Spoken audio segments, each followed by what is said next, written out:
ঠান্ডা গলায় বলে আলো।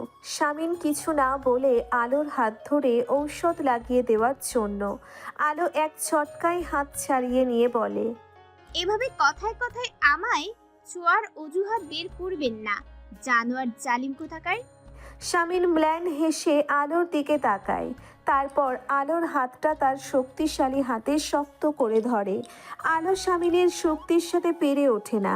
শামিন ঔষধটা আলোর হাতে লাগিয়ে দিতে দিতে বলে, তোমাকে ছুতে আমার কোনো অজুহাত কিংবা নাটক করতে হবে না আলো। ভুলে যাচ্ছ তুমি আমার স্ত্রী। তোমাকে ছোঁয়ার ইচ্ছে হলে আমি কোনো অজুহাত খুঁজতে যাব না। আলো নিজের অসহায়ত্বের কথা শামিনের মুখে আরো একবার উচ্চারিত হতে শুনে ঠোঁট কাঁপতে থাকে। শামিন আলোর ক্ষততে ওষুধটা লেপটে দিয়ে আলোর দিকে তাকায়। আলোর চোখে পানি দেখে তার হঠাৎ করে মনে হলো এরকম একটা কথা বলা তার ঠিক হয়নি। ভয় পেয়েছে মেয়েটা। পরক্ষণেই মনে পড়ল ভয় দেখানোর জন্যেই তো বলেছে সে কথাটা। শামিন উঠে দাঁড়ায়। আলো অস্ফুট স্বরে বলে ওঠে, জানোয়ার পিচাস। শামিন আলোর দিকে ঘুরে তাকিয়ে বলে, আচ্ছা, তোমার মুখ ব্যথা করে না? এক কাজ করবে, বারবার কষ্ট করে আমাকে এসব না ডেকে একটা টেপ রেকর্ডারে গালাগালগুলো রেকর্ড করে রাখবে। তারপর আমি বাড়িতে ফিরলেই আবার কানের কাছে রেখে অন করে দিয়ে বসে থাকবে। তোমার কষ্ট করতে হবে না। আলো মুখ ঘুরিয়ে নেয়। শামিন বলে, কাল সকালে আমার ছোট ভাই আসবে আমেরিকা থেকে। তুমি এই বাড়ির বউ, তাই ভাবলাম তোমাকে বলে রাখি কথাটা। তার সামনে কোনো রকম ঔদ্ধত্য দেখাবে না তুমি। সে খুব ভালো একটা ছেলে। তাকে অপমান করে গালি দিয়ে কোনো কথা তুমি বলবে না। আমি বরদাস্ত করবো না আলো। কাকে খুঁজছিস ছোট? গার্লফ্রেন্ড? ভিড়ের মধ্যে ভাইয়ার কণ্ঠস্বর শুনে ইসমামের মুখে হাসি ফোটে। সে প্রস্তুত ছিল এই মুহূর্তের জন্যে। ইসমাম জানতো ভাইয়া ছুটে চলে আসবে তাকে রিসিভ করতে। ভাইয়ার কাছে ইসমামের থেকে ইম্পর্টেন্ট কিচ্ছু নেই। ইসমামের চোখ খুঁজতে থাকে শামিনকে। শামিন এক হাত উঁচু করে ধরে বলে, আমি এখানে ছোট, ডানে তাকা। ইসমাম ডানে তাকাতেই দেখতে পায় তার ভাইয়া তার দিকে হাসি হাসি মুখ করে তাকিয়ে আছে।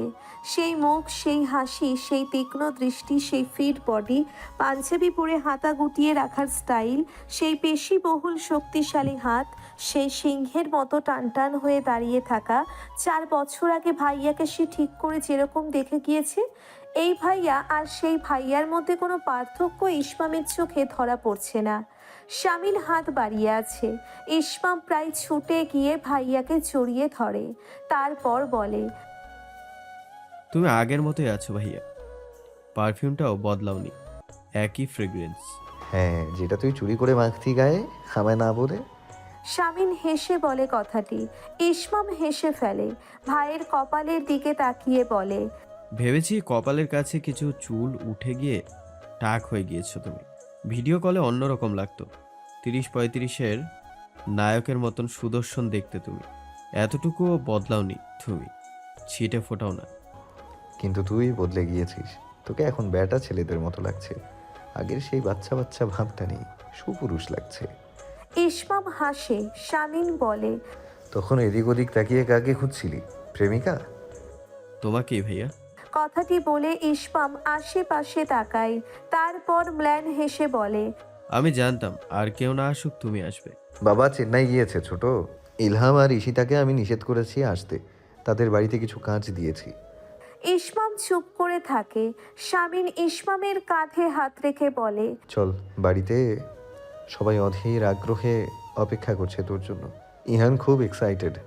ওকে তো 1.5 বছরের দেখে গিয়েছিলি তুই। তাকে স্কুলে ভর্তি করানো হয়েছে। মেজো ভাবি কেমন আছে?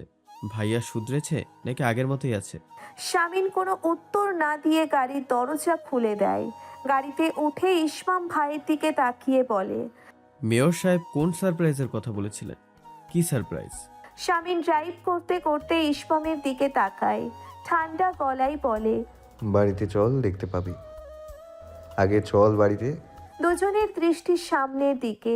শামিন কিছু সময় পরে বলে ওঠে, কি আবদার তোর? ইসমামের চোখ মুখ অস্বস্তিতে ছেয়ে যায়। শামিনের চোখে তা ধরা পড়ে। ঠান্ডা গলায় বলে, আমি জানি তুই এমন কিছু চাইবি না যেটা আমি তোকে এনে দিতে পারবো না, বা আমার অকাদের বাইরে। তবুও যদি এমন কিছু হয় তাহলে জেনে রাখ তোর ভাইয়া কোনো বাক্য ব্যয় না করে তোর আবদার পূরণ করবে। এত টেনশন নেই, আর কিচ্ছু নেই। ইসমাম শামিনের কথায় স্বস্তি পায় না। সে তার ভাইয়াকে খুব ভালো করেই চেনে। কখনোই ভাইয়া অদ্রি তাকে মেনে নেবে না, কখনোই না। তবু এটা ইসমামের প্রথম এবং শেষ চেষ্টা। শামিন দৃষ্টি সামনের দিকে রেখে ইসমামকে বলে, গাজীপুরের বাগান বাড়িটা বাবাকে দিয়ে তোর নামে লিখে দিয়েছি। তোর তো নিরিবিলি স্থান খুব পছন্দ, ওখানে গিয়ে সময় কাটাতে পারবি। এইসব আমার কিছুই চাই না ভাইয়া। বাবার কোনো সম্পত্তির ভাগ আমি চাই না। পরে আবার কথা শোনাবে আমি সম্পত্তির লোভে দেশে ফিরেছি। বাবার উপর তোর এত রাগ কেন বলতো? বাবা তো সব কিছু থেকে বেরিয়ে এসেছে। রাগ থাকলে আমার উপর থাকার কথা। রাজনীতি আমি করছি। ইসমাম চুপ করে থাকে। শামিন বলে, তোর জন্য একটা মেয়ে পছন্দ করে রেখেছি আমি, তোর ফুয়াদ ভাইয়ার কাজিন। ফুয়াদ আমাকে ছবি দেখিয়েছে, তোর পছন্দ হবে। মেয়েটির 14 গোষ্ঠী কেউ রাজনীতির সাথে জড়িত নেই, একেবারে তোর মনের মতো সম্বন্ধ। ইসমাম ম্লান হাসে। শামিন বলে, সিরিয়াস আমি ছোট, একবার যখন দেশে এসেছিস আর যেতে পারবি না তুই। লেখাপড়া অনেক করেছিস। নিস্তলায় শোরগোলের আওয়াজ শোনা যাচ্ছে। আলো সেদিকে কান না দিয়ে জানালার বাইরে দৃষ্টি দিয়ে তাকিয়ে আছে। এখান থেকে দৃষ্টি দিলেই দূরে তাদের কলেজের 5তলা ভবনের কিছুটা দেখতে পাওয়া যায়। আলোর বুকটা হুহু করে ওঠে। সামনের সপ্তাহে তাদের ইনকোর্স এক্সাম শুরু হবে। সব কিছু ঠিকঠাক থাকলে আলো এক্সাম দিত। এখন তো আলোর পুরো জীবনটাই অনিশ্চিত। শুধুমাত্র একটা মানুষের চেয়ে তার প্রতিহিংসার শিকার হয়েছে সে। দরজার নব ঘোরার শব্দ হয়। আলো ঘুরে তাকায় না। পিশাচটা সকাল সকাল কোথাও বেরিয়ে গিয়েছে। নিশ্চয়ই সে ফিরেছে। ভাবি, ঋতু আলোকে ডাকে। আলো কপাল কুঁচকে তাকায়। ঋতুর হাতে কিছু বক্স। আলোর দিকে তাকিয়ে আমতা আমতা করে বলে, আপনার জিনিসপত্র সব ভাইয়ার আলমারির পাশে যে আলমারিটা আছে সেটাতেই গুছিয়ে রেখেছি ভাবি। আলো কিছু না বলে আবারও জানালার বাইরে দৃষ্টি দেয়। ঋতু হাতের বক্সগুলো বিছানার উপরে রাখতে রাখতে বলে, আমাদের শাশুড়ি মায়ের গয়না ভাবি। মা সবকিছু 3 ছেলে বউয়ের জন্য ভাগ করে দিয়ে গিয়েছিল। এগুলো আপনার ভাগের গয়না। আলোর রাগ উঠে যায়। ঋতু নামের ভীতু মেয়েটিকে দুটো মন্দ কথা শুনিয়ে কোনো লাভ হবে না আদেও, তাই সে চুপ থাকে। ঋতু একটা বক্স থেকে দুটো সোনার বালা বের করে আলোর কাছে এগিয়ে যায়। অনেকটা সাহস নিয়ে আলোর হাত ধরে বালা দুটো পরিয়ে দিতে দিতে বলে, এই দুটো কিন্তু আমার শাশুড়ি মায়ের ব্যবহার করা। এই দুটোর কোনো ভাগ হয় না। তিনি বলে গিয়েছিলেন এই দুটো তার বড় ছেলের বউ পাবে। তিনি পেয়েছিলেন আমাদের দাদি শাশুড়ি থেকে, দাদি শাশুড়ি পেয়েছিল তার শাশুড়ি মায়ের থেকে। আলো হাত সরিয়ে নেয় না। স্বামীনের পোষ্য মানুষগুলোকে কিছু বলতে ইচ্ছে হয় না আর তার। সে এক দৃষ্টিতে তাকিয়ে আছে তার হাতের দিকে। একদিকে স্বামী নিয়াসার তার পায়ে শিকল পরিয়ে দিয়েছে, আর আজ হাতে এই চুড়ি। একটু একটু করে আলোর অস্তিত্ব মিটে যাচ্ছে। ঋতু আলোর আলমারি খুলে একটা গোলাপি রঙের কাঞ্চি ভরম শাড়ি বের করে বিছানার উপর রেখে বলে, গোলাপি রঙে বেশ মানায় আপনাকে ভাবি, এটা পরে নিন। আজ আমাদের ছোট দেবর আসার উপলক্ষে বাড়িতে নতুন নতুন মেহমান আসবে কিছু। ভাইয়া বলে গিয়েছে আপনাকে রেডি করিয়ে রাখতে। আজ সকাল সকাল এলেন যে? ঈশিতার কথায় শান্ত একবার ঈশিতার দিকে তাকিয়ে চোখ নামিয়ে নেয়। ঈশিতা ভালো করে লক্ষ্য করে লোকটাকে। ঘন কালো ছাঁকড়া চুলের সুদর্শন এক যুবক। মোটা কালো ফ্রেমের চশমার আড়ালে দুটো সহজ সরল চোখ।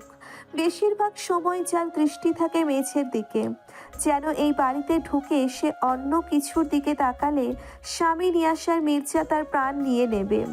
ঈশিতা মৃদু স্বরে বলে, মেঝেতে কিছু খুঁজছেন? কিছু কি পড়ে গিয়েছে আপনার? তাহলে মেঝের দিকে তাকিয়ে আছেন কেন? আপনাকে দেখে মনে হয় আপনার কোনো অমূল্য সম্পদ মেঝেতে পড়ে গিয়েছে, আর আপনি সেটা খুঁজে বেড়াচ্ছেন মেঝেতে। শান্ত খুবই নিচু স্বরে বলে। শান্ত কিছু বলে না। মনে মনে সে প্রচণ্ড বিরক্ত হয়। এই বাড়িতে টিউশনি নেওয়াটা তার ভুল হয়ে গিয়েছে। এই বাড়ির কোনো লোককেই তার সুবিধের মনে হয় না। সবাই গুন্ডা প্রকৃতির। তার সামনে দাঁড়িয়ে থাকা এই মেয়েটিও তাই। কথাবার্তায় কোনো আন্তরিকতা নেই। হয়তো সে গরিব শ্রেণীর কেউ, তাই তাকে এমন ব্যবহার ফেস করতে হয়। ঈশিতা শান্তকে নিশ্চুপ থাকতে দেখে বলে, আপনাকে পরপর কয়েকটি প্রশ্ন করলাম, আপনি একটারও উত্তর দিলেন না। আপনি ইহানকে পড়ান কিভাবে, যেখানে নিজের মুখ থেকেই কথা বের হয় না? শান্ত এক প্রকার ঈশিতার দিকে তাকিয়ে চোখ নামিয়ে নিয়ে বলে,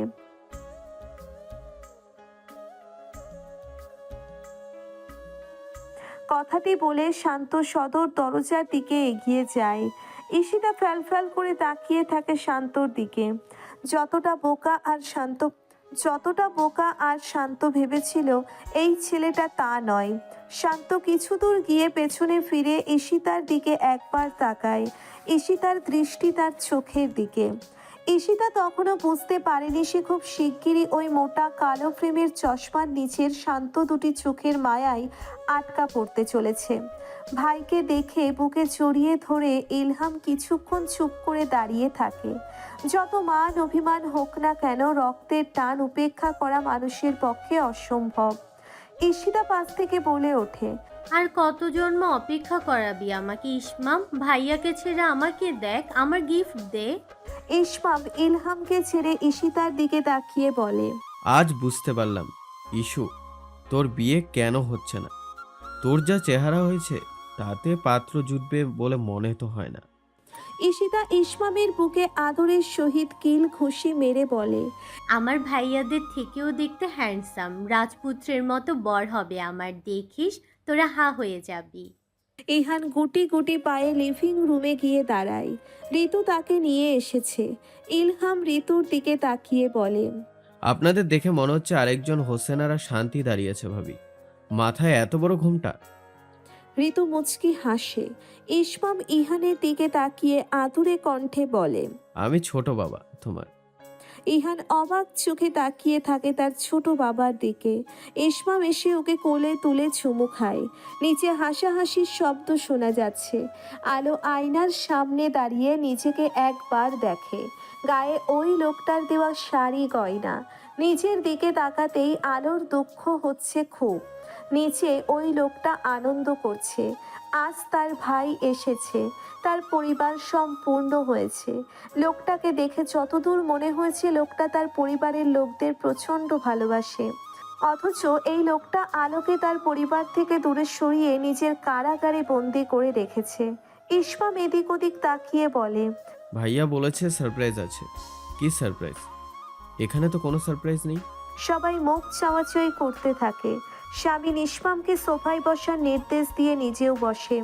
ইহান তার ছোট বাবার কাছ থেকে উঠে গিয়ে বড় বাবার কোলে বসে পড়ে। স্বামী ইসমামের দিকে দৃষ্টি দিয়ে ঠান্ডা গলায় বলে, আমি বিয়ে করেছি ছোট। ইসমাম প্রথমে বুঝে উঠতে পারেনি ভাইয়ের কথা। কয়েক মুহূর্ত সময় নিয়ে সে যেই না সবটা বুঝেছে অমনি চাপা স্বরে চেঁচিয়ে বলে, রিয়েলি? ভাইয়া মজা করো না তো। স্বামীন মৃদু হেসে মাথা নাড়ায়। ঋতু এবং ঈশিতা একে অপরের দিকে শুকনো মুখে তাকায়। এত বড় একটা কথা তুমি এখন বলছো ভাইয়া? এটা কোনো কথা? আমি খুব করে চাইতাম তুমি বিয়ে করো, আর তুমি আমাকে না জানিয়েই। ইলহাম ইসমামকে থামিয়ে দিয়ে বলে, তোকে সারপ্রাইজ দিয়েছে, এত ক্ষেপে যাচ্ছিস কেন তুই? ইসমাম অভিযোগের সুরে বলে, খেপে যাচ্ছি না, আমি সবার জন্য কত গিফট নিয়ে এলাম, সেখানে নতুন ভাবিকে খালি হাতে দেখব? এটা একটা লজ্জায় ফেলে দিলে তুমি ভাইয়া। আচ্ছা নতুন ভাবি দেখতে কেমন? ফুলের মা পাশ থেকে বলে ওঠে, একেবারে হিন্দি সিনেমার নায়িকা দিব্যা ভারতীর মতো ছোট ভাইজান, কিন্তু গায়ের রং একটু চাপা এবং একটু খাটো। তো বড় ভাইজানের পাশে খুব মানাইছে। মাশাল্লাহ মাশাল্লাহ। ইসমাম হেসে ফেলে। তোমার বর্ণনা শুনে আমার তো আর তস হয়েছে না ফুলির মা। আমাদের দিব্যা ভারতী কোথায়? ডাকো তাকে, নাকি ভাইয়ার ঘরে গিয়ে দেখবো? তুই বস, ঋতু ডেকে আনছে। স্বামী ইসমামকে কথাটি বলে ঋতুর দিকে তাকায়। ঋতু মাথা নাড়িয়ে সিঁড়ির কাছে যায়। ইসমাম ভাইয়ের দিকে তাকিয়ে বলে, কবে করলে বিয়ে? 4-5 দিন আগে। নির্বাচনী ঝামেলার মধ্যে কি এমন তাড়া ছিল? প্রেমের বিয়ে নাকি ভাইয়া? কখনো তো বলনি আমাকে। বাবা জানে? ভাবি, আয়নায় নিজের প্রতিবিম্বের থেকে চোখ সরিয়ে ঋতুর দিকে তাকায়। দরজার বাইরে থেকে উকি দিয়ে ডাকছে আলোকে। নিস্তেজ কণ্ঠে আলো বলে, আবার কি? শাড়ি গয়না তো পরেছি। ঋতু ভেতরে ঢোকে, আলোকে একবার তাকিয়ে দেখে কি সুন্দর মুখশ্রী। তার ভাসুর এমনি এমনি দিবানা হয়নি। সোনার গয়নাগুলো পরে একেবারে নতুন বউয়ের মতো লাগছে আলোকে। চোখ ফেরানো দায়। আলো তার দিকে কপাল কুঁচকে তাকিয়ে আছে। ঋতু বলে, নিচে চলুন ভাবি, ভাইয়া ডাকছে। আমি কেন নিচে যাব? তার দরকার থাকলে তাকে এখানে আসতে বলো। আপনাকে নিচে নিয়ে যেতে বলছে। তার ছোট ভাই এসেছে, সম্পর্কে আপনার দেবর। তাতে আমার কি? যাকে স্বামী বলে স্বীকার করি না তার ছোট ভাইকে দেবর বলছো কেন? কঠিন গলায় বলে আলো। ঋতু বলে, চলুন ভাবি, জেদ করবেন না, 2 মিনিট থেকেই চলে আসবে। আলো একটা দীর্ঘশ্বাস ছেড়ে ঋতুর পিছু পিছু সিঁড়ির দিকে যায়। সিঁড়ি বেয়ে নামতে নামতে হঠাৎ করে সে থমকে দাঁড়ায়। নিচে সবাই কথা বলছে। ইয়াসার মির্জা, ইলহাম মির্জা ছাড়াও অন্য একটি পুরুষ কণ্ঠ আলোর কানে যেতে সে চমকে ওঠে। সে কি সত্যিই শুনছে নাকি তার ভ্রম? ঋতু আলোকে দাঁড়িয়ে পড়তে দেখে বলে, আসুন ভাবি। আলো কাঁপছে, তার মস্তিষ্ক কাজ করছে না। অত্যন্ত পরিচিত ওই পুরুষ কণ্ঠটি তার মস্তিষ্কে তীরের ফলার মতো আঘাত করছে। সে দ্রুত পায়ে হেঁটে সিঁড়ির থেকে নামে। লিভিং রুমে সবাই বসে আছে। আলো অচেনা পুরুষটির চেহারা দেখতে পায় না। সে ওদিকে ফিরে বসে, তার ভাইয়ার সাথে কথা বলছে। ক্রমে ক্রমে আলোর অস্বস্তি বেড়ে চলেছে। স্বামী নিয়াসার আলোকে দেখতে পায়। হুট করে তার চোখ চলে যায় আলোর হাতের দিকে। তার মায়ের ছুরিতে এই মেয়েটার হাত দুটো সজ্জিত হয়েছে। খুবই ভালো লাগছে দেখতে। আলো ধীর পায়ে হেঁটে এগিয়ে যেতে থাকে। ফুলির মা চেঁচিয়ে বলে ওঠে, ছোট ভাইজান, বড় ভাবি আয়সা পড়ছে। ইসমাম উঠে দাঁড়িয়ে মাথা ঘুরিয়ে তাকায়। আলো আরও 2 কদম এগিয়ে যেতেই দাঁড়িয়ে পড়ে। ইসমাম আলোর মুখের দিকে তাকিয়ে আছে। হাসিতে প্রশস্ত হয়ে থাকা ঠোঁটজোড়া হঠাৎ করে অন্য রূপ ধারণ করেছে, কাঁপছে কিছুটা। আলো ইসমামের চোখের দিকে তাকিয়ে আছে। সেই চোখ, সেই নাক, সেই ভ্রু যুগল, সেই থুতনির নিচের টোল। আলো ভুল দেখছে না, কিছুই ভুল দেখছে না সে। তার মস্তিষ্কে অনবরত কেউ হাতুড়ি পেটাচ্ছে, কেউ দামামা বাজিয়ে যাচ্ছে। অদৃশ্য কেউ চিৎকার দিয়ে বলছে, তুই ঠকেছিস আলো, তোকে ঠকানো হয়েছিল। ইসমাম বুঝতে পারছে না সে কি করবে। তার পায়ের দিকটা হঠাৎ করে অসাড় হয়ে যাচ্ছে। ধীরে ধীরে পুরো শরীরে তা ছড়িয়ে পড়ছে। শামিন ইসমামের পাশ থেকে বলে ওঠে, তোর বড় ভাবি অদ্রিতা আলো, চিনিস ওকে তুই? ইসমাম বোকার মতো তার ভাইয়ের দিকে তাকায় আলোর দিকে, ঈশিতার দিকে, ইলহামের দিকে, ঋতুর দিকে, ফুলির মায়ের দিকে, ইহানের দিকে।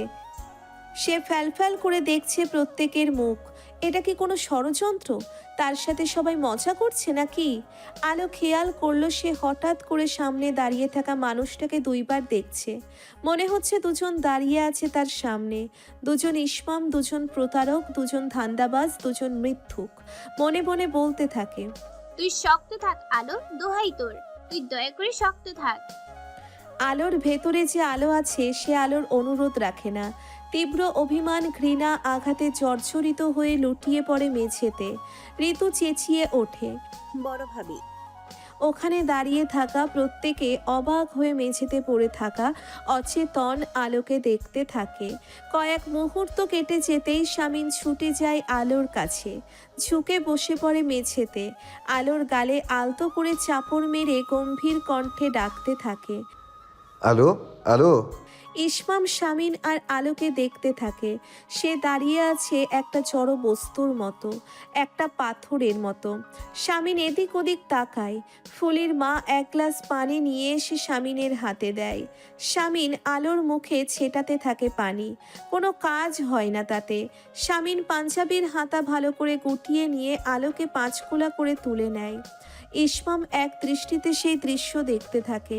আলোকে উঠিয়ে নিয়ে সিঁড়ি ভেঙে উপরে উঠতে থাকে। ঋতু, ঈশিতা, ফুলির মা চিন্তিত ভঙ্গিতে শামিনের পিছু পিছু যায়। লিভিং রুমে দাঁড়িয়ে থাকে ইসমাম এবং ইলহাম। ইলহাম ইসমামের কাঁধে হাত রেখে বিরক্ত ভঙ্গিতে বলে, আমাদের বড় ভাবির যখন তখন সেন্সলেস হয়ে যাওয়ার রোগ আছে। ঘাবড়ে যাস না, তুই ঘরে গিয়ে রেস্ট নে। ভাত খাবি তো? সীতারাকে বলছি তোর খাবার টেবিলে দিতে। তোর পছন্দের সব রান্না করে রেখেছে ঈশিতা আর ইহানের মা। ইসমাম ইলহামের দিকে বোকার মতো তাকিয়ে থাকে। বিছানায় আলোকে শুইয়ে দিয়ে শামিন আলোর গালে হাত রেখে আলোকে ডাকতে থাকে। ঋতু আলোর পায়ের কাছে বসে চিন্তিত ভঙ্গিতে ইয়াসারকে বলে, ভাইয়া ডাক্তার ডাকেন, হুট করে এভাবে অজ্ঞান কেন হয়ে যাবে? শামিন ঋতুর দিকে তাকিয়ে একবার আলোর দিকে তাকায়। হঠাৎ করে তার ফোন বেজে ওঠে। সবুজের নাম্বার, তার মানে হসপিটাল থেকে এসেছে। শামিন ফোনটা নিয়ে বারান্দায় চলে যায়। ঈশিতা এসে আলোর মাথার কাছে বসে। ঋতু ঈশিতার দিকে তাকিয়ে বিড়বিড় করে বলে, কি হলো বলো তো আপা, এমন করে অজ্ঞান হয়ে যাবে কেন? পাশে দাঁড়িয়ে থাকা ফুলির মা নিচু স্বরে বলে ওঠে, চিন্তা কইরেন না ভাবি, অজ্ঞান হয় নাই। বড় ভাবি নতুন নতুন জন্ম নিরু বড়ি খায়, তাই হয়তো এমনি মাথা ঘুরে পড়ে গেছে। বিয়ার পর পর আমি ওইসব খাইতে পারতাম না, শুধু বমি হইতো আর মাথা ঘুরতো সারাদিন। এখন ঘাস হইয়া গেছে। ঋতু কপাল কুঁচকে ফুলির মায়ের মুখের দিকে তাকিয়ে বলে। চুপ করবি তুমি? শামিন ফোনে কথা বলে ঘরে এসে ঈশিতার দিকে তাকায়। তারপর বলে, ডাক্তার পাঠিয়ে দিচ্ছি, আমাকে একটু বের হতে হবে। জামিরের অবস্থা ভালো না, একটু। ঈশিতা কোনো জবাব দেয় না। আলোর জন্যে ভাইয়ার মধ্যে উৎকণ্ঠা দেখে সে কিছুটা অবাক হয়। শামিন সিঁড়ি বেয়ে নিচে নেমে দেখে ইসমাম এখনো লিভিং রুমে দাঁড়িয়ে আছে। সে চেঁচিয়ে বলে, তুই কি নতুন এ বাড়িতে এখনো দাঁড়িয়ে আছিস?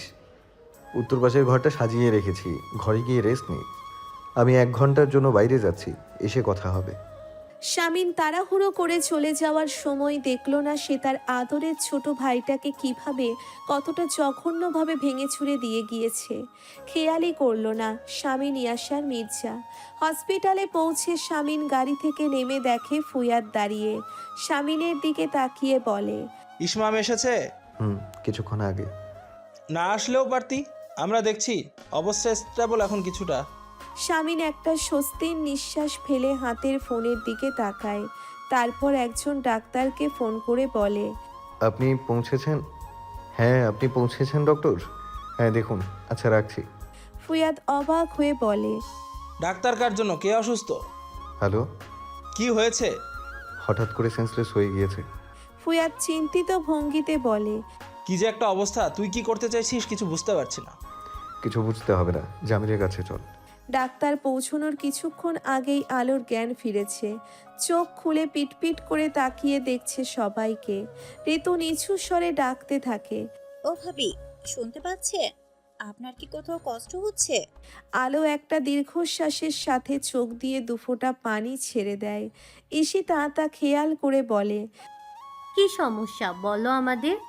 আলো উঠে বসতে চায়। ঈশিতা আলোকে ধরে বসিয়ে দেয়। সীতারা এসে জানায় নিচে ডাক্তার এসেছে, তাকে উপরে পাঠাবে কিনা জানতে চায়। ঈশিতা বলে, পাঠিয়ে দাও। না। বলে উঠে আলো। সবাই তার মুখের দিকে তাকায়।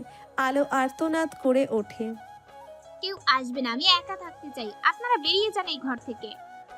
ঈশিতা আলোকে ধরে বলে, তুমি অসুস্থ আলো, ডাক্তার এসে দেখে যাক একবার। বললাম না কেউ আসবে না, বললাম না আপনাদের এই ঘর থেকে বেরিয়ে যেতে। আলোর কণ্ঠে কিছু একটা ছিল। সবাই চুপচাপ ঘর থেকে বেরিয়ে যায়। ডাক্তারের কথা শুনতে শুনতে শামিন বেশ কয়েকবার ফোনের দিকে তাকায়। ফুয়াদ তা খেয়াল করে। ডাক্তার চলে যেতেই ফুয়াদ শামিনকে বলে, একটা লোক যে সবসময় তার ছেলেপুলেদের বলতো জরুরি কাজের সময় বউয়ের চিন্তা মাথা থেকে ঝেড়ে ফেলে দিতে, জরুরি মিটিংয়ে বউয়ের ফোন রিসিভ না করতে, সেই লোক বারবার বউয়ের চিন্তায় অস্থির হয়ে ফোন চেক করছে কেন? অদ্ভুত। শামিন কপাল কুঁচকে ফুয়াদের দিকে তাকিয়ে বলে, ফাজলামি করিস না, বিয়ে করেছি, একটা রেসপন্সিবিলিটি আছে। ওদের মতো লুতুপুতু কথা বলার জন্য বসে নেই আমি। তা এতই যখন রেসপন্সিবিলিটি, তাহলে নিজেই ঈশিতাকে ফোন করে জেনে নে জ্ঞান ফিরেছে কিনা। ওর ফোনের আশায় বসে আছিস কেন? নাকি যেচে ফোন দিলে তোর পুরুষত্ব অপমানিত হবে? শামিন ফুয়াদের দিকে চোখ রাঙিয়ে একবার তাকিয়ে হাঁটতে থাকে। তারপর বলে ওঠে, তার প্রয়োজন নেই, বাড়িতে যাচ্ছি, গেলেই দেখতে পাবো। ইসমামের দরজার সামনে এসে ঋতু ইসমামকে ডেকে বলে, খাবে না ভাইয়া? বেশ কিছুক্ষণ পরে ইসমাম কাঁপা কাঁপা গলায় জবাব দেয়, আমি একটু ঠিক হয়নি ভাবি, জার্নিতে মাথায় ঘুম ধরেছে। হাঁটুতে মাথা ঠেকিয়ে বসে আছে আলো। কিছুক্ষণ যেতেই ফুপিয়ে ওঠে। শরীরটা একটু একটু করে কাঁপছে। জানালার থাই গ্লাস খোলা। বাইরে সম্ভবত ঝোড়ো হাওয়া বইছে। বৃষ্টি নামবে হয়তো। জানালা থেকে ঝোড়ো হাওয়া ঘরে প্রবেশ করে পুরো ঘরে ছড়িয়ে পড়ছে। বাইরে যে ঝড় বইছে তার থেকেও হাজার গুণ বেশি ঝড় আলোর মনে বয়ে চলেছে। আলোর আলগা হয়ে যাওয়া খোপা খুলে গিয়েছে। চুলগুলো বেপরোয়া উঠছে। দরজার নব ঘোরার শব্দ হতেই আলো মাথা তুলে চোখের পানি মুছে গুটিসুটি মেরে বসে থাকে। ভেবেছিল ইয়াসার এসেছে। ওই লোকটাকে সে তার চোখের পানি দেখাতে চায় না। আলোর ধারণাকে মিথ্যে করে দিয়ে ঘরে ঢোকে ইসমাম। আলো থমথমে মুখ নিয়ে ইসমামের দিকে তাকিয়ে থাকে। ইসমাম ধীর পায়ে আলোর দিকে এগিয়ে আসে। ব্যাকুল কণ্ঠে বলে। অদ্রিতা, আলো বিছানা থেকে নেমে দাঁড়িয়ে তেজি কণ্ঠে বলে ওঠে। ওখানেই দাঁড়িয়ে যাও। ইসমাম দাঁড়িয়ে পড়ে। আলো ইসমামের চোখের দিকে দৃষ্টি স্থির রেখে ধরা গলায় বলে ওঠে। প্রতারক, ঠক, মিথ্যুক, ধান্দাবাজ। ইসমাম আকুতির সুরে বলে। I can explain. এখান থেকে বেরিয়ে যাও তুমি। বেরিয়ে যাও প্রতারক। হিংস্র বাঘিনীর মতো গর্জে ওঠে আলো। ইসমাম আলোর দিকে তাকিয়ে আছে। আলোর চোখ মুখ তীব্র ক্ষোভে ফেটে পড়তে চাইছে। ইসমাম এক কদম সামনে এগোতেই আলো দুই কদম পিছিয়ে গিয়ে রাগে ফুঁসতে থাকে। ইসমাম আলোর পা থেকে মাথা পর্যন্ত একবার দেখে নরম সুরে বলে। এইসব কি হলো আদ্রিতা? বেরিয়ে যাও তুমি। বেরিয়ে যাও। আদ্রিতা। আলো ইসমামের দিকে তেড়ে যায়। চেঁচিয়ে বলতে থাকে। লজ্জা করে না? লজ্জা করে না ভাইয়ের বউয়ের ঘরে পারমিশন না নিয়ে ঢুকতে? আলোর কথাই ইসমাম চোখ নামিয়ে নেয়। আলো একবার দেওয়ালে টাঙানো ছবিটার দিকে তাকিয়ে ইসমামের দিকে তাকায়। বিড়বিড় করে বলতে থাকে। সেই জন্যই তো এত মিল। সেই জন্যই স্বামী ইয়াসার মির্জার নামে কোনো বাজে কথা শুনতে পারতে না তুমি। আমারই ভুল। আমিই বোকা। আমিই বুঝতে পারিনি। ঝরঝর করে কেঁদে দেয় আলো। ঘৃণা করো না আমাকে আদ্রিতা। তোমাকে হারাতে চাই না আমি, তাই বলিনি সত্যটা। ইসমামের এই কথায় আলো দু চোখে পানি নিয়েও তাচ্ছিল্যের হাসি হাসে। তেজি কণ্ঠে বলে ওঠে। হারাতে চাওনি, হারিয়ে তো ফেলেছো। বেশ হয়েছে, বেশ হয়েছে। এটাই তোমার উচিত শিক্ষা। ইসমাম আহত চোখে আলোর দিকে তাকিয়ে থাকে। আলো বলতে থাকে। বাবা টিচার, মা গৃহিণী, বাবা মা সম্পর্কে মিথ্যা বলতে বাদলো না একটু? তুমি তো স্বামী ইয়াসার মির্জার চেয়েও নিকৃষ্ট। ছলনা করে পেতে চেয়েছিলে আমায়, নাকি কখনো চাওনি? ভেবেছিলে কিছুদিন টাইম পাস করে ছেড়ে দিয়ে লাপাত্তা হয়ে যাবে। আদ্রিতা নামে বোকা মেয়েটা টেরই পাবে না। আদ্রিতা। ইসমাম আর কিছু শুনতে চাইছে না আলোর মুখে। আলো বলতে থাকে। ধিক্কার জানাই তোমাকে। তোমার থেকে তো স্বামী ইয়াসার ঢের ভালো। যা করেছে সামনাসামনি করেছে। তোমার মতো প্রতারণা করে। আর কিছু বলতে পারে না আলো। পুরো শরীর ভেঙে কান্না আসছে। কাঁদতে কাঁদতে বেঁচেতে বসে পড়ে। ইসমাম আলোর দিকে অসহায়ের মতো দৃষ্টি দিয়ে তাকিয়ে থাকে। কয়েক মুহূর্ত পরে কান্নাটা দমিয়ে আলো বলে ওঠে। একেবারে স্বামী ইয়াসার মির্জার হাতে গড়া পাষণ্ড তুমি। একবার ভাবলে না একটা মেয়ের ইমোশন নিয়ে এভাবে খেলা ঠিক না? কি উদ্দেশ্য ছিল বলো? তুমি ভালো করেই জানতে তুমি মির্জা বাড়ির ছেলে। জানতে পারলে আমি তোমাকে বরখাস্ত করব না। তবুও কোনো উদ্দেশ্য, কোন আশায় তুমি রিলেশন কন্টিনিউ করেছিলে বলো? ইসমাম কিছু বলে না। আলো চেঁচাতে থাকে। বেরিয়ে যাও, বেরিয়ে যাও এখান থেকে। ওই মুখ আমি দেখতে চাই না। বেরিয়ে যাও প্রতারক। আলো চেঁচাতে থাকে। শেষের কথাটা অত্যন্ত উচ্চস্বরে বলে আলো। নিচতলা থেকে আলোর চিৎকার শোনা যাচ্ছে। ঈশিতা ঋতুর দিকে তাকিয়ে বলে। ঋতু চিন্তিত ভঙ্গিতে স্বামীনের ঘরের সামনে গিয়ে দাঁড়ায়। ইসমাম ধীর পায়ে ঘর থেকে বের হয়। ঋতু অবাক হয়ে ইসমামের দিকে তাকিয়ে আছে। ইসমাম ঋতুর দৃষ্টি সম্পূর্ণ অগ্রাহ্য করে নিজের ঘরে ঢুকে দরজা বন্ধ করে দেয়। লিভিং রুমে ঢুকে স্বামীন দাঁড়িয়ে পড়ে। ঈশিতা আর ঋতু তার দিকে তাকিয়ে আছে। স্বামীন গম্ভীর কণ্ঠে বলে। জ্ঞান ফিরেছে? ডাক্তার কি বলেছে? ডাক্তার দেখানো প্রয়োজন হয়নি, জ্ঞান তার আগেই ফিরেছে। একটু আগে গিয়ে দেখে জ্বর এসেছে হঠাৎ। শুকনো মুখে বলে শামিন, সিঁড়ির দিকে যায়। তারপর দাঁড়িয়ে ঋতুর দিকে তাকিয়ে বলে, ইসমাম কিছু খেয়েছে? কি আর খাবে ভাইজান, বড় ভাবি যে ব্যবহারটা করলো তারপর আর খাবার পেটে যায়। মানে? গম্ভীর কণ্ঠে শব্দটি উচ্চারণ করে শামিন ভ্রুকুচকে তাকিয়ে আছে ফুলি মায়ের দিকে। ফুলির মা বলতে থাকে, জ্ঞান ফেরার পর মেজাজ দেখাইয়া আমাদের সবাইকে ঘর থেকে বাহির কইরা দিল। ইসমাম ভাইয়া ভাবির দেখতে গেছিল ঘরে। ভাবি খুব বাজে ব্যবহার কইরা ইসমাম ভাইয়ারে ঘর থেকে বের কইরা দিছে। ইসমাম ভাইয়া সেই যে ঘরের দরজা বন্ধ করছে এখনো খুলে নাই, কেউ ডাকলেও সাড়া দিতেছে না ভাইজান।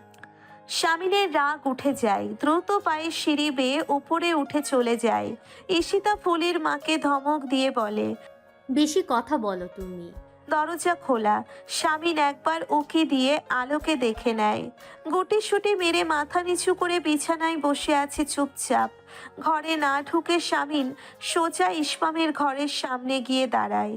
দরজায় টোকা দিয়ে বলে, ছোট। ইসমাম কোনো সাড়া দেয় না। শামিন জোরে ডাকতে থাকে, ছোট, দরজা খোলো। কিছুক্ষণ পর ইসমাম দরজা খুলে দেয়। শামিন তার ভাইকে দেখে কেমন বিধ্বস্ত রূপ ধারণ করেছে ইসমামের মুখে। শামিন বলে ওঠে, কি বলেছে ও তোকে? গালাগাল করেছে? ইসমাম ধীরে ধীরে চোখ তুলে ভাইয়ের দিকে তাকায়। শামিন বলে, তুই নিচে চল, খাবি। ভাইয়া তুমি যাও, আমি খাবো না এখন। নিস্তেজ কণ্ঠে জবাব দেয় ইসমাম। শামিন ধমকের সুরে বলে, খাবি না মানে? তুই কেন খাবি না? ও অন্যায় করেছে, ওকে শাস্তি পেতে হবে। তুই নিচে চল, চল বলছি। শামিন ইসমামকে জোর করে নিচে পাঠিয়ে দেয়। ইসমাম রোবটের মতো হাঁটছে। জগতের কোনো কিছুর দিকে তার কোনো হুঁশ নেই যেন। ঘরের ভেতরে ঢুকে দরজা চাপিয়ে দিয়ে আলোর দিকে রাগী দৃষ্টিতে তাকায় শামিন। আলো শামিনের অস্তিত্ব টের পায় কিন্তু মাথা তুলে তাকায় না। শামিন আলোর দিকে এগিয়ে গিয়ে তার শক্ত হাতে আলোর থুতনি ধরে মুখটা উঁচু করে আলোর চোখের দিকে তাকায়। আলোর চোখ দুটো দেখে শামিন থমকে যায়। দেখেই মনে হচ্ছে কাঁদছিল এতক্ষণ। শামিনের হুট করে রাগ পড়ে যায়। আলোর থুতনি থেকে হাত সরিয়ে নিয়ে বিছানার একপাশে বসে পড়ে। ভেবেছিল ধমকে নিয়ে যাবে কিন্তু আলোকে দেখে আর ধমকাতে ইচ্ছে করছে না। নিচু স্বরে বলে, আমার সাথে জড়িত সব মানুষকে তুমি ঘৃণা করো, ঠিক আছে? ইসমাম নতুন মানুষ, আমার কোনো অন্যায়ের আগে পিছে ও নেই। একটু ভদ্রতা বজায় রাখা যেত না? আলো চুপ করে থাকে। শামিন নিজেকে নিজে বলে, কাকে কি বলছি? সোজা আঙ্গুলে এই ঘি কখনোই উঠবে না, জানা কথা। বাইরে খুব বৃষ্টি হচ্ছে। শামিন উঠে দাঁড়িয়ে আলোর হাত ধরে। আলো শামিনের দিকে তাকায়। শামিন গম্ভীর কণ্ঠে বলে, চলো আমার সাথে। আজ হঠাৎ এলি যে? পরি পেছন থেকে বাবার ডাক শুনে দাঁড়িয়ে পড়ে। ছাতাটা একটু উঁচুতে তুলে বাবার দিকে তাকিয়ে বলে, ঈশিতা আপু ডেকেছে, আর ক্লাসও ছিল না আজ। পোনা বলে। ও, পরি ধীর পায়ে হেঁটে সদর দরজার দিকে যায়। ছাতাটা পর্চির নিচে পানি ছড়ার জন্য রেখে দেয়। গায়ের ওড়নাটা ঠিকঠাক করে ভেতরে ঢোকে। করিডোর পেরিয়ে লিভিং রুমে ঢুকতেই দেখতে পায় সিঁড়ি বেয়ে নামছে ইসমাম। পরি থমকে দাঁড়িয়ে পড়ে। 4 বছর আগের দেখা ইসমাম ভাইয়ের সাথে এই লোকটার বিস্তর ফারাক। স্বাস্থ্যও কিছুটা ভালো হয়েছে। পরীর ভাষ্য মতে আগে খ্যাংরা কাঠির মতো দেখতে ছিল। আগে গালে মাংস ছিল না বলে চোখ দুটি বড় বড় লাগতো। এখন গাল দুটো বেশ ভরাট, তাই চোখ দুটোকে ছোট লাগছে। বেশ, অবশ্য একটা জিনিস বদলায়নি, ইসমামের মুখের বিধ্বস্ত অবস্থা। এই লোকটা সবসময় মুখ এমন করেই রাখে। দেখলে মনে হয় সকাল থেকে বাথরুম আটকে রেখেছে, সিরিয়াল পায়নি বলে। আর 5 মিনিট দেরি হলে বিরাট বড় কেলেঙ্কারি হয়ে যাবে। সেই টেনশনে সে অস্থির। ইসমাম নিচে নামতেই পরি অনেকটা জড়তা নিয়ে বলে, কেমন আছেন ইসমাম ভাইয়া? ইসমাম পরির দিকে এক পলক তাকিয়ে শুকনো গলায় বলে, ভালো। এতটুকু বলে সে ডাইনিং এর দিকে চলে যায়। পরি ঠায় দাঁড়িয়ে থাকে। সবকিছু বদলে গেলেও এই মহাশয়ের ব্যবহার একটুও বদলায়নি। কেউ কেমন আছেন জিজ্ঞেস করলে তাকেও যে জিজ্ঞেস করতে হয় সেটা এই লোকটা এখনো শেখেনি, কিংবা যতটুকু জানতো আমেরিকায় গিয়ে সব খেয়ে বসে আছে। পরে কপাল কুঁচকে দোতলায় ঈশিতার ঘরের দিকে যায়। সে থোড়াই কেয়ার করে এসব রাম গরুরের ছানাদের। আলোর হাত ধরে টানতে টানতে শামিন ডাইনিং টেবিলের সামনে এনে দাঁড় করায়। ইসমাম মাথা নিচু করে বসে আছে। শামিন একটা চেয়ার টেনে ইসমামের পাশে বসে আলোর দিকে তাকিয়ে বলে, আমার ভাই এখন ভাত খাবে, তুমি ওর বড় ভাবি, ওর প্লেটে মাংস তুলে দাও। ইসমাম ভাইয়ের দিকে তাকায়, তার দৃষ্টি এলোমেলো। আলো শুকনো মুখে শামিনের দিকে একবার তাকিয়ে ইসমামের দিকে তাকায়। শামিন বলে, হা করে দেখছো কি? এই বাড়ির বউ তুমি, তোমার দেবর খেতে বসেছে, তার প্লেটে মাংস তুলে দাও। আলো হাত বাড়িয়ে মাংসের বাটি ধরে, আবারও চোখ তুলে একবার ইসমাম একবার শামিনকে দেখে। ঘৃণায় একটা দীর্ঘশ্বাস বেরিয়ে যায় তার ভিতর থেকে। শামিনকে হতবাক করে দিয়ে আলো মাংসের বাটি উল্টে দেয় ইসমামের প্লেটে। তারপর মাছ ভাজার বাটি, তারপর রোস্টের বাটি, তারপর দইয়ের বাটি, সবকিছু ঢেলে দেয় ইসমামের প্লেটের উপর। ইসমাম নিজের প্লেটের দিকে তাকিয়ে থাকে। শামিন হতভম্ব হয়ে তাকিয়ে থাকে কিছুক্ষণ। হতভম্ব ভাব কাটিয়ে কিছু বলার আগেই আলো চলে যায় সেখান থেকে। ঋতু দৌড়ে এসে শামিনকে শান্ত করে বলে, ও ভাইয়া, ভাবির শরীর ভালো নেই, জ্বর গায়ে, খামাকা তাকে জোর করবেন না প্লিজ। আমি দিচ্ছি ইসমাম ভাইয়াকে খাবার বেড়ে। ইসমামের সামনে থেকে সবকিছু পরিষ্কার করে ঋতু নতুন করে খাবার বাড়তে শুরু করে। ইসমাম পাথরের মতো বসে আছে। শামিন বলে, তুই খা। ভাইয়ের কথায় বাধ্য ছেলের মতো ইসমাম কিছুটা খেয়ে হাত ধুয়ে ভাইয়ের দিকে তাকিয়ে ঠান্ডা গলায় বলে, আমি ঘরে যাই ভাইয়া, খুব ঘুম পাচ্ছে, বড্ড ক্লান্ত আমি। ঘরে ঢুকে দরজার ছিটকিনি তুলে দিয়ে শামিন আলোর দিকে তাকায়। আলো তার দিকে তাকিয়ে আছে। তাকে দেখে বেশ বোঝা যাচ্ছে গায়ে জোর বেড়েছে। আলোর দিকে কিছুটা এগিয়ে গিয়ে শামিন গম্ভীর কণ্ঠে বলে, আমি ভুলে গিয়েছিলাম, তুমি ভরা জনসভায় ক্ষমতাসীন দলের ছাত্র নেতার গালে চর মেরে দিয়ে আমি তোমাকে এত সহজে পুষে মানানো যাবে না। পোষ মানিয়ে কি করবেন? আপনার বাড়ি, আপনার ঘর, আপনার রাজত্ব, আপনার পোষা লোক সব, আপনার ক্ষমতা, আপনার গায়ের জোর। পোষ মানার ধার ধারেন কেন? আলোর কণ্ঠে কিছু একটা ছিল। শামিন আলোর মুখের দিকে তাকিয়ে থাকে। আলোর পুরো শরীর চলে যাচ্ছে। নিজেকে কিছুটা ধাতস্থ করে বলে, কেন বিয়ে করেছেন? চেহারা দেখার জন্য নয় নিশ্চয়ই। কিসের অপেক্ষা করছেন আপনি? কেন নিজের স্বার্থ হাসিল করে আমাকে ছুঁড়ে ফেলে দিচ্ছেন না? তাহলেই তো পুরোপুরি প্রতিশোধ নেওয়া হয়ে যায়, আমিও মুক্তি পাই। আমি আপনার এই কারাগার থেকে মুক্তি চাই ইয়াসার মির্জা।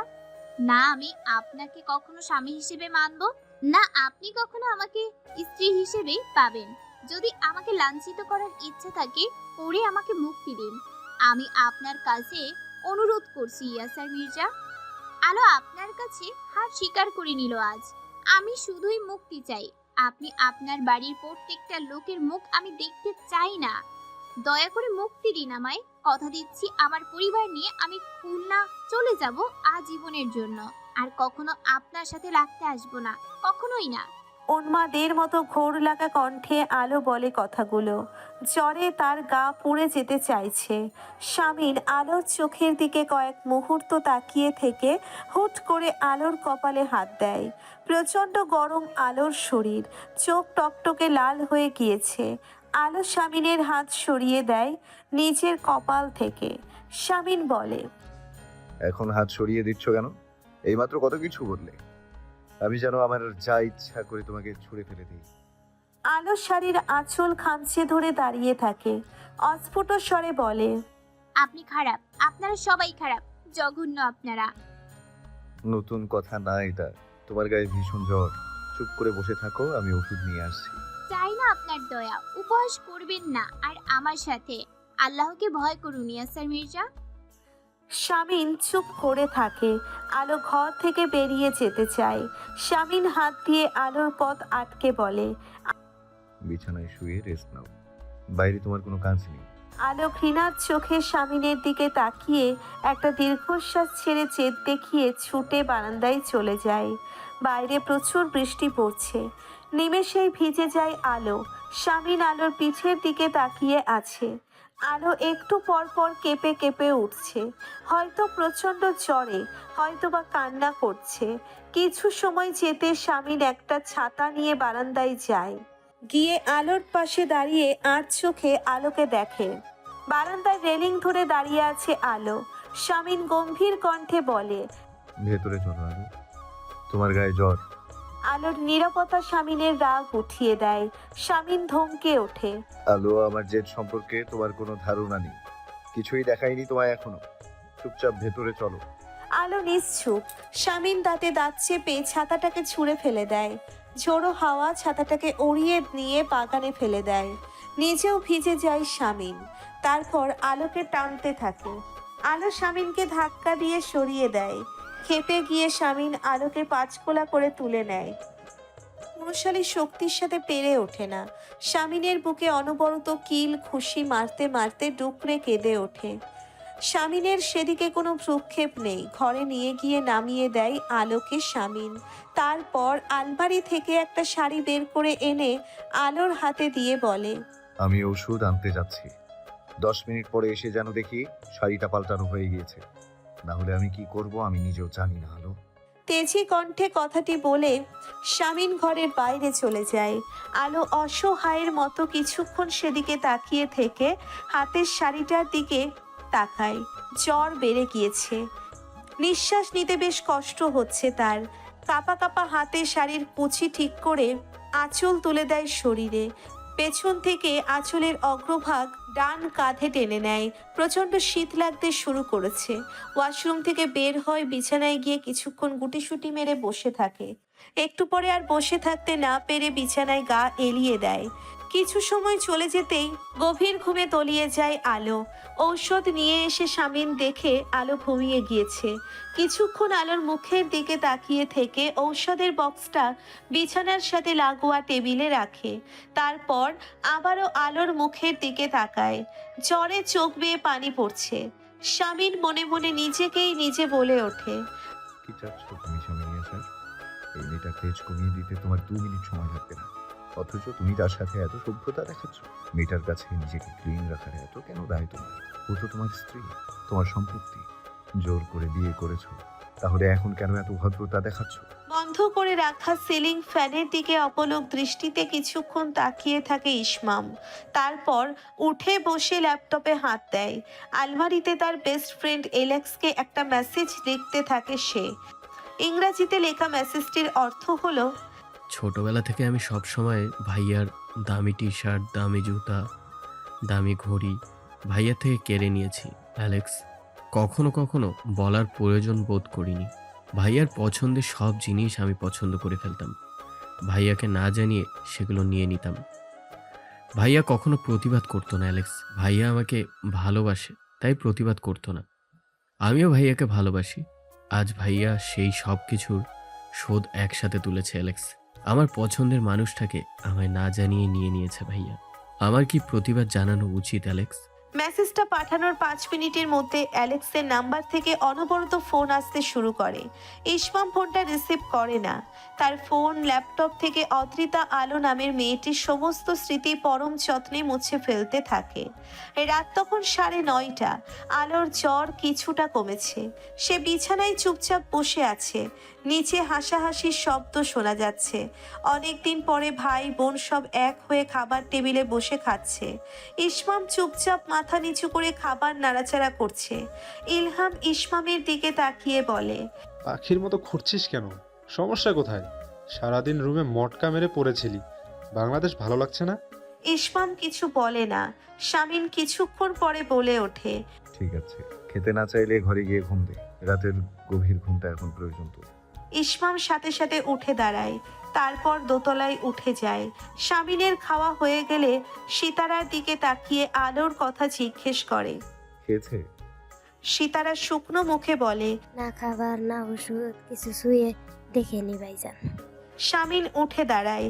আলো বিছানা থেকে নেমে ঘর থেকে বের হয়ে দরজার সামনে দাঁড়িয়ে যায়। ইসমাম নিজের ঘরের সামনে দাঁড়িয়ে আছে। মুখোমুখি দুটি ঘর। আলো ইসমামের দিকে তাকায়। ইসমামের দৃষ্টি সে পড়তে পারছে না। আজ তার মুখ ভাবলেশহীন। এখানে দাঁড়িয়ে আছো কেন?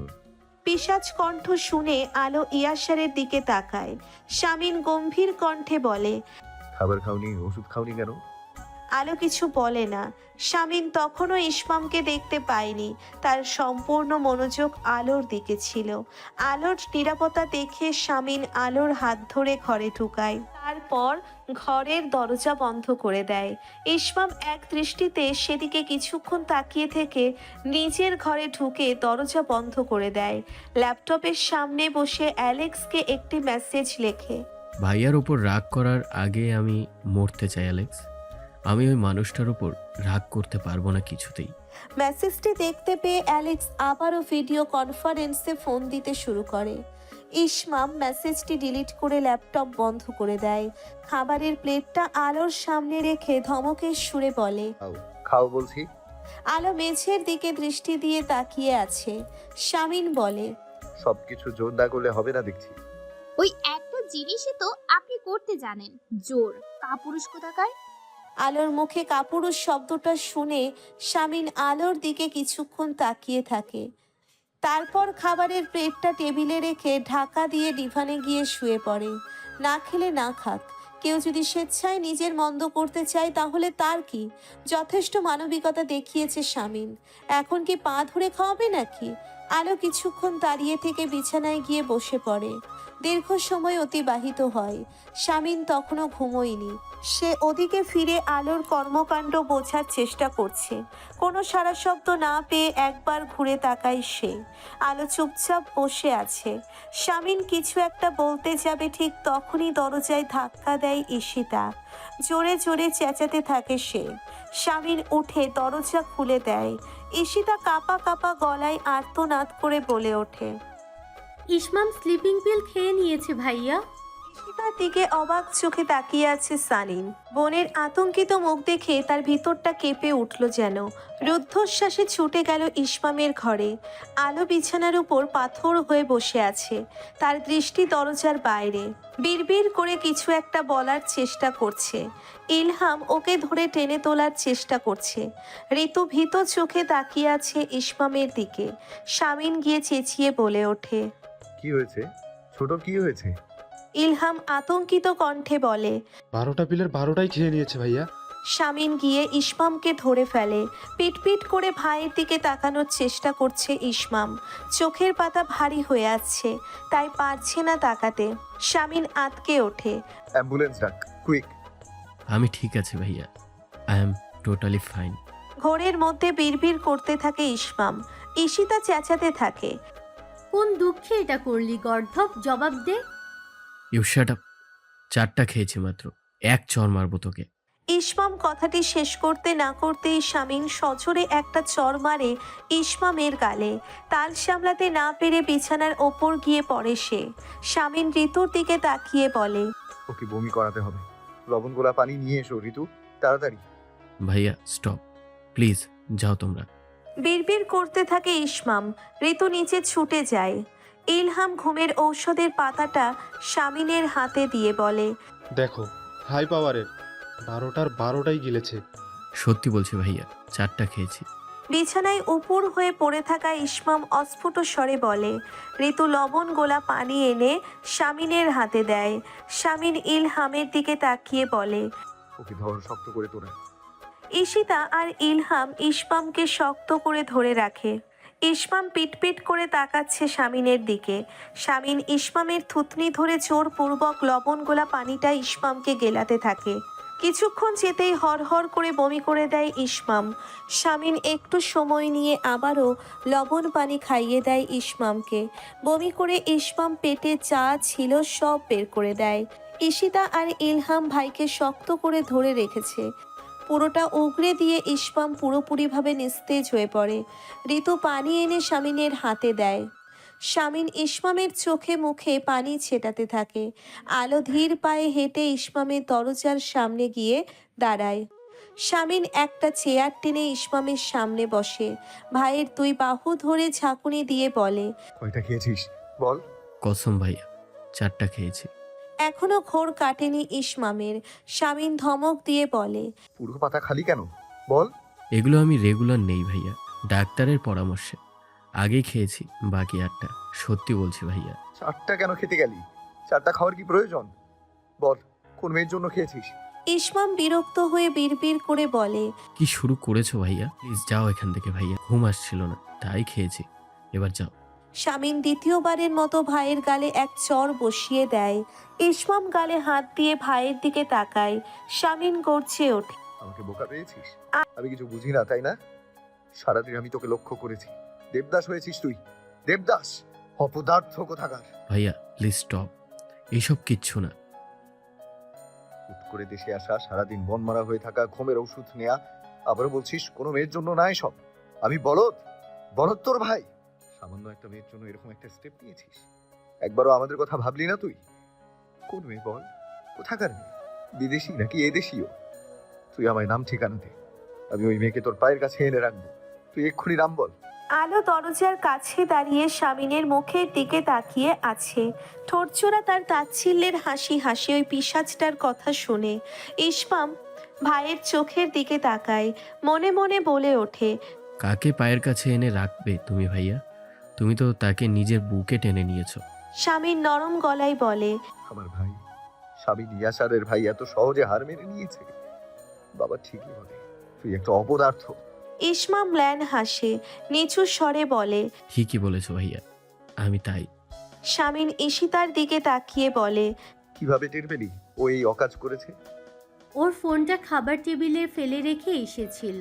আমেরিকা থেকে অ্যালেক্স নামের ওর কোনো বন্ধু অনবরত ফোন দিচ্ছিল। ফোনটা রিসিভ করতেই সেই বলল ইসমাম নাকি সুইসাইড করার চেষ্টা করছে, ওকে আটকাতে হবে। আমি আর মেঝো ভাইয়া ছুটে এলাম। দেরি না করে ডুপ্লিকেট চাবি দিয়ে দরজা খুলে দেখি মরার মতো পড়ে আছে গাধাটা। শামিন ইসমামের দিকে তাকায়, দাঁতে দাঁত চেপে বলে, এত দূর, এত দূর? কোথাকার কোন অ্যালেক্স টের পেল তোর কষ্ট আর আমরা ভেসে এসেছি?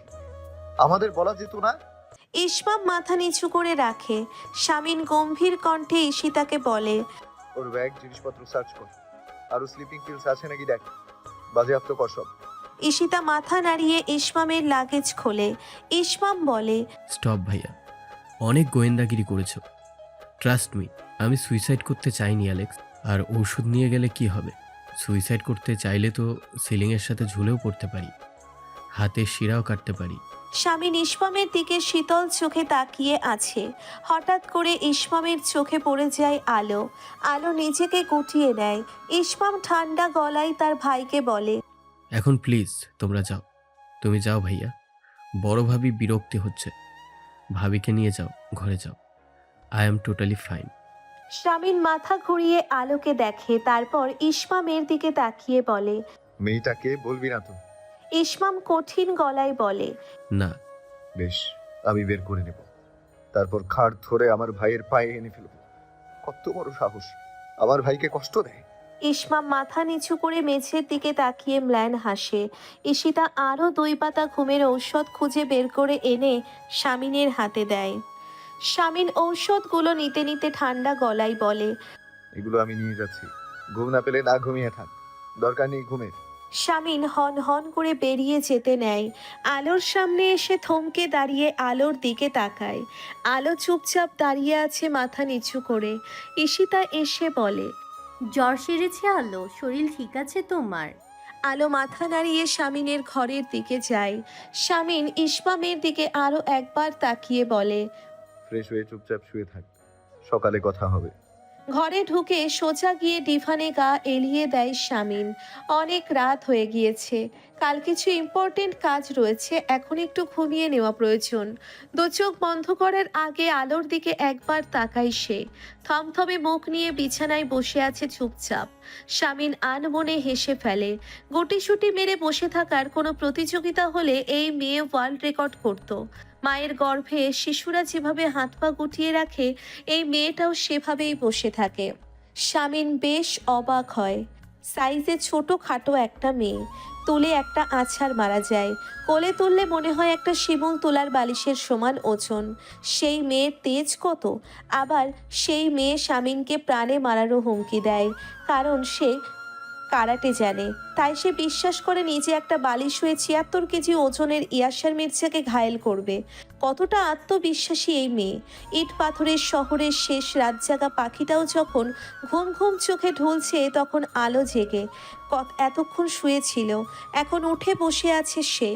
মাথা ঘুরিয়ে ডিভানে ঘুমিয়ে থাকা স্বামীনের দিকে তাকাতেই কপাল কুঁচকে ফেলে। এবার দুয়ে দুয়ে ৪ মেলাতে পেরেছে সে। যে লোকটা নিজে একটা ক্রিমিনাল, যার মেজো ভাই শ্লীলতাহানির মামলার আসামি, তাদের ছোট ভাই তো ঠক ধান্দাবাজ হবেই। একটা গভীর দীর্ঘশ্বাস বেরিয়ে যায় আলোর ভিতর থেকে। সারা জীবন ছেলেদের এক হাত দেখে নেওয়া চালাক চতুর উপাধি পাওয়া মেয়েটা কিনা পড়েছিল একটা ঠকবাজের পাল্লায়। দেখে নেবে সব কটাকে আলো, দেখে নেবে। আগুন জ্বলে ওঠে আলোর চোখে মুখে, আবার নিমেষেই তা নিভে গিয়ে মুখ মলিন হয়ে যায়। পেটে হাত চেপে বসে থাকে সে। প্রচণ্ড খিদেই তার পেটে ব্যথা হতে শুরু করেছে। চোখে ঝাপসা দেখছে, জ্বর নেই আপাতত গায়ে, তাই খিদেটা মাথা চাড়া দিয়ে উঠেছে বেশ। আলো কিছুক্ষণ বসে থেকে আর টিকতে পারল না। মাথা ঘুরিয়ে দেখে টেবিলের উপর প্লেটটা এখনো ঢাকা দিয়ে রাখা আছে। হাত বাড়িয়ে প্লেটটা নিয়ে ঢাকনাটা সরাতেই একটা বাজে গন্ধ আলোর নাকে লাগে। প্লেটে ভাত, মাংস এবং পাতলা ডাল দেওয়া হয়েছিল।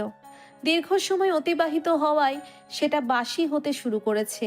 প্লেটটা ঢেকে আবারও টেবিলের উপর রাখে। হঠাৎ করে মায়ের কথা মনে পড়ে আলোর। মা কখনোই আলোকে না খেয়ে রাতে ঘুমোতে দিত না, কখনোই না। চোখ দিয়ে দুফোঁটা তরল গড়িয়ে পড়তেই আলোর সাথে সাথে তা মুছে স্বামীনের দিকে তাকায়। অস্ফুট স্বরে বলে ওঠে, দানব একটা। গা থেকে চাদর সরিয়ে নেমে পড়ে আলো। পা টিপে টিপে দরজার কাছে গিয়ে সন্তর্পণে দরজার ছিটকিনি খুলে ঘর থেকে বেরিয়ে যায়। ধীর পায়ে সিঁড়ি বেয়ে নেমে লিভিং রুম পেরিয়ে ডাইনিং রুমের কাছে গিয়ে দাঁড়িয়ে পড়ে। এদিক ওদিক তাকিয়ে ফ্রিজের কাছে এগিয়ে গিয়ে ফ্রিজের দরজা খোলে। তেমন কোনো খাবার নেই ফ্রিজে, আছে কিছু শুকনো ভাত এবং কিছু ফল। এই মুহূর্তে আলোর ভাতের খিদে পেয়েছে, তাই ভাতের বাটিটা ফ্রিজ থেকে বের করে নেয় সে। জীবনে কখনো আলো তরকারি ছাড়া শুধু ভাত খেয়ে দেখেনি। স্বামী নিয়াসারের জন্য আজ সেই সৌভাগ্য তার হয়েছে। ভাতটা ঠান্ডা হয়ে আছে, কিন্তু কি আর করা, এটাই গিলতে হবে। এদিক ওদিক না তাকিয়ে বাটিটা টেবিলে রেখে একটা চেয়ার টেনে বসে পড়ে সে। লবণ মেখে ভাতের লোকমা তুলে মুখে দিতেই কপাল কুঁচকে ফেলে আলো। ঠান্ডা শুকনো ভাত পেটের ভেতর যেতে চাইছে না, তবুও অনেক কষ্টে গিলে ফেলে। শুকনো ভাত তাই দ্রুত খেতে গিয়ে গলায় আটকে যায় হঠাৎ। কাঁচতে কাঁচতে আলো টেবিলের উপর দেখতে থাকে গ্লাসের পানি শেষ। কোথাও পানির জগ দেখতে পাচ্ছে না সে। হঠাৎ করে কেউ তার সামনে একটা পানির গ্লাস রাখলো। আলো চমকে উঠে পিছনে তাকায়। শামিন তার দিকে তাকিয়ে আছে। আলো উঠে দাঁড়িয়ে যায়। শামিন ঠান্ডা গলায় বলে, খেতে বসার আগে সাথে পর্যাপ্ত পানি নিতে হয়। শামিনকে এভাবে দেখেই আলোর কাশি থেমে গিয়েছে। শামিন আলোর মুখের দিকে একবার তাকিয়ে চোখ সরিয়ে নিয়ে ভাতের বাটিটার দিকে তাকায়। মৃদু স্বরে বলে, সরাসরি বাটিটাই খাওয়া শুরু করে দিয়েছো? একটা প্লেট তুলে নিতে। আলো কি বলবে কিচ্ছু বুঝতে পারছে না। এভাবে এই লোকটার হাতে ধরা পড়ে তার লজ্জায় মাটির ভিতরে ঢুকে যেতে ইচ্ছে করছে। আমি ভেবেছিলাম পালাচ্ছ, দ্রুত পায়ে সিঁড়ি ভেঙে দেখি তুমি এখানে উদর পূর্তি করছো। আলো চলে যাওয়া ধরলে শামিন তার হাত টেনে ধরে। আলো এক ঝটকায় শামিনের হাত থেকে নিজের হাত ছাড়িয়ে নেয়। শামিন বলে ওঠে, শুধু ভাত খাচ্ছিলে কেন? কাউকে ডেকে তুলতে। আলো কোনো কথা বলে না। শামিন বলতে থাকে, স্বামী নিয়াসার মির্জা প্রতি মাসে অসংখ্য দুস্থ পরিবারের বাজার করে দেয়, আর এখানে তার স্ত্রী জেদ দেখিয়ে না খেয়ে পড়ে এসে চুরি করে শুকনো ভাত খায়। তরকারি ফ্রিজেই রাখা, একটু খুঁজলেই পেয়ে যেতে। একদম আমাকে স্ত্রী বলবেন না, অবৈধ বিয়ে এটা। আমি আপনার স্ত্রী নই। আলো তেতে ওঠে। শামিন আলোর দিকে এক কদম এগিয়ে গম্ভীর কণ্ঠে বলে ওঠে, বলবো আমি? কি করবে তুমি? কি ক্ষমতা তোমার? শোনো তাহলে বলছি, তুমি আমার স্ত্রী, তুমি আমার স্ত্রী, তুমি আমার স্ত্রী। তোমার বাপ আমার শ্বশুর, তোমার মা আমার শাশুড়ি, তোমার ভাইয়েরা আমার শালা, তুমি আমার স্ত্রী। কথাগুলো উচ্চারণ করে শামিন এক মুহূর্ত থামে, তারপর কণ্ঠে বিদ্রুপ নিয়ে বলে, এই যে বললাম, কি করবে তুমি? করো তো দেখি। কারাতে করবে? Kung fu karate? আলো হুট করে একদলা থুতু ছুঁড়ে মারে শামিনের গায়ে। শামিনের গলার কাছটাই লেগেছে। শামিন সাথে সাথে কপাল কুঁচকে ফেলে। আলো তার চোখে চোখ রেখে তাকিয়ে আছে। শামিন দাঁতে দাঁত চেপে কয়েক মুহূর্ত দাঁড়িয়ে থেকে আলোকে হতভম্ব করে দিয়ে তার শাড়ির আঁচল ধরে। আলো শিউরে ওঠে। শামিন আলোর আঁচল গিয়ে নিজের গলার কাছটা পরিষ্কার করতে করতে বলে, তুমি একটা উন্মাদ মেয়ে আলো, আলো নিজের আঁচল শামিনের থেকে টেনে ছাড়িয়ে নিয়ে বলে। আর আপনি একটা জানোয়ার। শামিন আলোর দিকে তাকায়, তেজি কণ্ঠে বলে, জ্বর চলে গিয়েছে? তোমার জ্বর তোমার তেজের মতো আলো, হুট করে আসে আবার হুট করে নিয়ে যায়। আলো কিছু বলে না। শামিন বলতে থাকে, উদরবর্তী হয়ে গেলে ঘরে চলো, আমি রাত জেগে তোমাকে এখানে বসে পাহারা দিতে পারবো না। শেষ রাতের দিকে ঘুমিয়েছিল আলো, তাই আজ অনেকটা দেরি করে উঠেছে।